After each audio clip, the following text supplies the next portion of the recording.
ચાલો વિદ્યાર્થી મિત્રો, આજે આપણે એક અગત્યના ટોપિક ઉપર વાત કરવા જઈ રહ્યા છીએ. ઓર્ગેનિકની અંદર આપણે અગાઉ ભણ્યા સહસંયોગ બંધનું વિભાજન, સમવિભાજન, વિષમ વિભાજન. સમવિભાજનથી મુક્ત મૂલક બને જેને ફ્રી રેડિકલ કહેવાય છે, અને વિષમ વિભાજનથી કાર્બોકેટાયન અને કાર્બેનાયન બને છે. એ શીખ્યા આપણે. મુક્ત મૂલકમાં આપણે જોયું કે અયુગ્મિત ઇલેક્ટ્રોન હોય અને કોઈ ચાર્જ હોતો નથી, એક બિંદુ રૂપે મૂકીએ છીએ.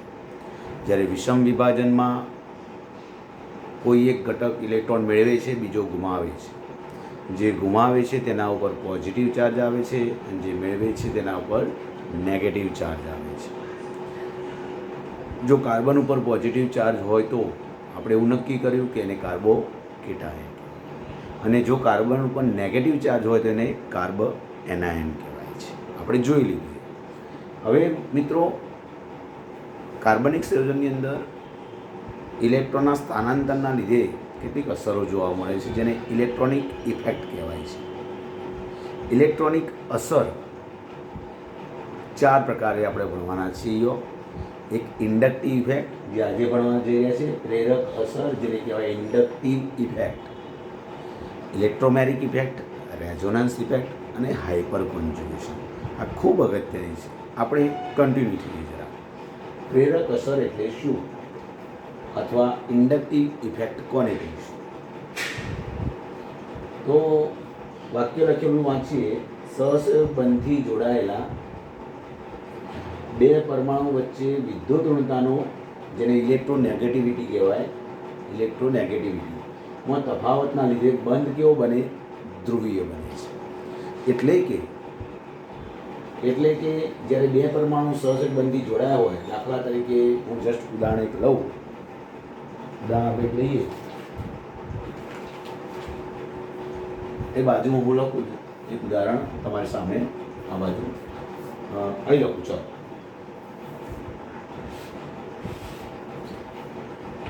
CH3 બોન્ડ CH3 લખું છું. CH3 bond CH3. તો તમે જો અહીં કાર્બન વચ્ચે સહસંયોગ બને છે, પરંતુ કાર્બનની વિદ્યુત ઋણતા કેવી છે?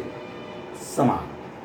માટે આ બંધમાં જે એક ઇલેક્ટ્રોનની જે ભાગીદારી થઈ છે, કોઈ પણ પરમાણુ ઇલેક્ટ્રોન બીજાનો ખેંચશે નહીં. આ કાર્બનની જગ્યાએ ઇલેક્ટ્રોન ખેંચવાની, આકર્ષવાની તાકાત છે એટલી જ આની છે. એટલે બંધ ઉપર કોઈ ચાર્જ આવશે નહીં, કોઈ પરમાણુ મેળવશે નહીં કે કોઈ પરમાણુ ગુમાવશે. એટલે કોઈ પોઝિટિવ નહીં થાય, કોઈ નેગેટિવ નહીં. જ્યારે સમાન વિદ્યુત ઋણતા હોય ત્યારે બંધ અધ્રુવીય રહે છે. બંધ કેવો રહે છે? અધ્રુવીય. અધ્રુવીય મતલબ ધ્રુવ વગરનો. કોઈ પોઝિટિવ ધ્રુવ નહીં, ધન ધ્રુવ નહીં, કોઈ ઋણ ધ્રુવ નહીં. એમ મતલબ બંધમાં ધ્રુવીયતા ઉત્પન્ન થતી નથી. ક્યારે નથી થતી? જ્યારે સમાન વિદ્યુત ઋણતા હોય ત્યારે. હવે આપણી મૂળ વાત શું છે? વિદ્યુત ઋણતામાં શું હોય? તફાવત હોય. હવે વિદ્યુત ઋણતામાં તફાવતનું ઉદાહરણ આ લખેલું છે. જો 1-ક્લોરોપ્રોપેન. અહીં કાર્બન અને ક્લોરીન, આ ક્લોરીન છે. 1-ક્લોરોપ્રોપેનનું સૂત્ર, અને કાર્બન વચ્ચે સહસંયોગ બંધ છે. હવે આપણે જાણીએ છીએ કે એક ઇલેક્ટ્રોનની ભાગીદારી. ભાગીદારીમાં શું થાય છોકરો? બાળકો શું થાય ભાગીદારીમાં? તો આપણને ખબર છે ક્લોરીનની વિદ્યુત ઋણતા કાર્બન કરતાં વધુ છે. એટલે સ્વાભાવિકપણે આ કાર્બનના ઇલેક્ટ્રોન કોની તરફ આકર્ષાયેલા રહેશે? ક્લોરીન તરફ. મતલબ કે આ દિશામાં ખેંચાશે. મતલબ ક્લોરીન ઇલેક્ટ્રોન ખેંચશે. કયા બંધના ઇલેક્ટ્રોન ખેંચે છે? સિગ્મા બંધના ઇલેક્ટ્રોન. આ કયો બંધ કહેવાય છે? સિગ્મા બંધ. આપણને ખબર છે કે સહસંયોગ બંધમાં બે પ્રકારના બંધ જાણીએ છીએ. એક સિગ્મા બંધ અને બીજો પાઈ બંધ. આ સિગ્મા બંધના ઇલેક્ટ્રોનને પોતાની તરફ ખેંચે છે. એટલે આ ઇલેક્ટ્રોન થોડા ખેંચાશે, સંપૂર્ણ નહીં લઈ લે. જો સંપૂર્ણ લઈ લે તો બંધ આખો બ્રેક થઈ જાય, તૂટી જાય. એટલે આંશિક સ્થાનાંતર થાય. આંશિક, થોડે ઘણે અંશે સ્થાનાંતર. સિગ્મા બંધના ઇલેક્ટ્રોનનું થોડે ઘણે અંશે સ્થાનાંતર કોની તરફ થશે? વધુ વિદ્યુત ઋણ પરમાણુ પર. મતલબ ક્લોરીન તરફ, મતલબ આ આંશિક ઋણ બને, થોડો ઋણ બનશે, જેટલો ખેંચશે એટલો ઋણ બને, જેટલો બીજાનો ઇલેક્ટ્રોન થોડો ઘણો ખેંચે એટલો ઋણ બને. તો આને શું કર્યું? ગુમાવ્યો, થોડો ગુમાવ્યો, સંપૂર્ણ નહીં છોકરો, સંપૂર્ણ નહીં, થોડો આ તરફ ખેંચાય એટલે થોડો લોસ કરે, માટે આંશિક ધનભાર આવે, આંશિક ધનભાર આવશે.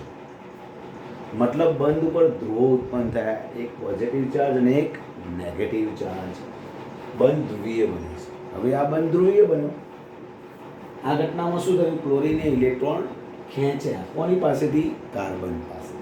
કાર્બનનું અષ્ટક ઓલરેડી પૂર્ણ હતું, પણ હવે શું થયું? થોડા અષ્ટકમાં સહેજ ખૂટ્યું, માટે આને ઇલેક્ટ્રોનની શું વર્તાય? ઉણપ. હવે પોઝિટિવ ચાર્જ ક્રિએટ થયો થોડો, એટલે આ પાછળ શું કરશે? આ કાર્બન પાછળની બાજુ પણ સહસંયોગ બનશે. હવે શું કરશે આ કાર્બન? પહેલા કાર્બન કાર્બન વચ્ચેનો બંધ કેવો હોય છે? અધ્રુવીય. પરંતુ હવે આ ઘટનામાં તમે જુઓ શું થયું? આ ઘટનામાં કાર્બન કાર્બન વચ્ચેનો બંધ તો અધ્રુવીય હતો, પરંતુ આ ક્લોરીને શું કર્યું? ખેંચ્યા, સીધો ના રહ્યો, એને ખેંચ્યા, એટલે આને ઇલેક્ટ્રોનની શું વર્તાઈ? ઉણપ. માટે હવે આ ઉણપ વર્તાય એટલે આ શું કરશે? પાછળથી ખેંચવાનો પ્રયત્ન કરશે, તો બંધની આ ઇલેક્ટ્રોન થોડા આ બાજુ ખેંચાશે પાછા, એટલે આ બંધ જે ધ્રુવીય હતો એની અસર પાછળ આવશે. પણ ખેંચવાની જે તાકાત છે, આકર્ષવાની તાકાત, એ ક્લોરીનની વધારે છે, જ્યારે આની તાકાત ઓછી છે. તો પાછળથી જે ખેંચવાની તાકાત છે ઓછી છે, મતલબ ઓછા ખેંચાશે. વધારે કે ખેંચાશે? આ પહેલા બંધમાં વધારે ખેંચાશે ઇલેક્ટ્રોન, તો વધારે ધનભાર અહીં આવશે, આ ઝડપથી વધારે ગુમાવશે. ક્લોરીન ખેંચશે વધારે, ગુમાવશે વધારે, એટલે પોઝિટિવ ચાર્જ સૌથી વધારે ક્યાં છે? નજીક. એના પછી આ પાછળ ખેંચે, પણ ખેંચવાની તાકાત કેવી થઈ? ઓછી, મતલબ અહીં પણ પોઝિટિવ ચાર્જ આવશે, આ ગુમાવશે થોડા, આમ જશે એટલે ગુમાવશે, પણ ઓછો ગુમાવશે, આના સાપેક્ષમાં ઓછો. મતલબ આવું લખાય છે પ્લસ 2 ડેલ્ટા. 2 ડેલ્ટા લખો, અથવા તો આગળ આવું લખી શકો છો પ્લસ 2 ડેલ્ટા. બે વખત ડેલ્ટા ના લખો તો પ્લસ 2 ડેલ્ટા લખો, બેમાંથી એક લખી શકાય. પ્લસ 1 ડેલ્ટાની વેલ્યુ ઊંચી છે, ઊંચો ધનભાર કહેવાય, આના કરતાં ઓછો ધનભાર કહેવાય છે. પાછું એવું ના વિચારતા કે પ્લસ 2 એટલે વધારે ધનભાર. અહીં કહેવાનો ભાર એ છે કે પ્રથમ પર વધારે ધનભાર છે. કેમ? કારણ કે ક્લોરીન વધારે ખેંચે છે, એની સાપેક્ષમાં કાર્બન આ જે ધન બન્યો આંશિક, એ પાછળથી ખેંચશે, બંધ ધ્રુવીય બન્યો. હવે આ બંધ ધ્રુવીય નહોતો, હવે ધ્રુવીય બન્યો, આના પર ધન ચાર્જ આવ્યો, તો આ બંધની ધ્રુવીય અસર ક્યાં આવી? પાછળ શૃંખલામાં છે, પણ ઓછો ધનભાર હશે. પ્લસ 2 ડેલ્ટાનો મતલબ ઓછો લેવાનો. આને પણ ઇલેક્ટ્રોનની શું વર્તાશે? બોલો, ઉણપ. કેમ ઉણપ? કારણ કે આ કાર્બને શું કર્યું? ઇલેક્ટ્રોન થોડા લોસ કર્યા, નહોતા કરવા પણ કર્યા. કેમ? કારણ કે આને ઇલેક્ટ્રોનની શું વર્તાઈ? ઉણપ. ઇલેક્ટ્રોનની ઉણપ વર્તાઈ, માટે શું થાય છે? હવે આને ઇલેક્ટ્રોનની ઉણપ વર્તા હતા, અને પાછળથી ખેંચ્યા, ખેંચતા આના પર આંશિક ધનભાર આવ્યો. આ ધનભારની વેલ્યુ પ્રથમ કરતો કેવી છે? ઓછી. તો આને ઇલેક્ટ્રોનની ઉણપ વર્તા એટલે ક્યાં ખેંચે? પાછળ. તો ખેંચવાની તાકાત શું થાય? ઓછી થતી જાય. આ ખેંચાશે, આ ઇલેક્ટ્રોન પણ આમ ખેંચાશે, એટલે આના પર ધનભાર આવશે, પણ કેટલો ધનભાર આવશે? ઓછો. અને ઓછો મતલબ પ્લસ 3 ડેલ્ટા. આવું લખો, આ લખો અથવા આ લખો. તો એક વાત તો નોંધી રાખજો મગજમાં કે પ્લસ ડેલ્ટાની વેલ્યુ વધારે ધનભાર છે, એના કરતાં ઓછો ધનભાર, એના કરતાં ઓછો. હવે થયું શું? આખી ઘટનામાં થયું શું? સૌ પ્રથમ આ બંધ ધ્રુવીય બન્યો, આ બંધ ઉપર ધ્રુવો ઉત્પન્ન થયા. એ બંધની ધ્રુવીય અસર ક્યાં ગઈ? પાછળ કાર્બન શૃંખલામાં ગઈ. તો બંધની ધ્રુવીય અસર કાર્બન શૃંખલામાં પ્રસરવી, એનું નામ જ પ્રેરક અસર અથવા ઇન્ડક્ટિવ ઇફેક્ટ. જો વાક્ય જુઓ, સહસંયોગ બંધથી જોડાયેલા, આ સહસંયોગ બંધથી જોડાયેલા બે પરમાણુ વચ્ચે વિદ્યુત ઋણતામાં શું હોવું જોઈએ? તફાવત. સરળતા છે, આ અસર માટે તફાવત હોવો જોઈએ. જો તફાવત ના હોય તો બંધ ધ્રુવીય બનતો નથી, અધ્રુવીય રહે છે.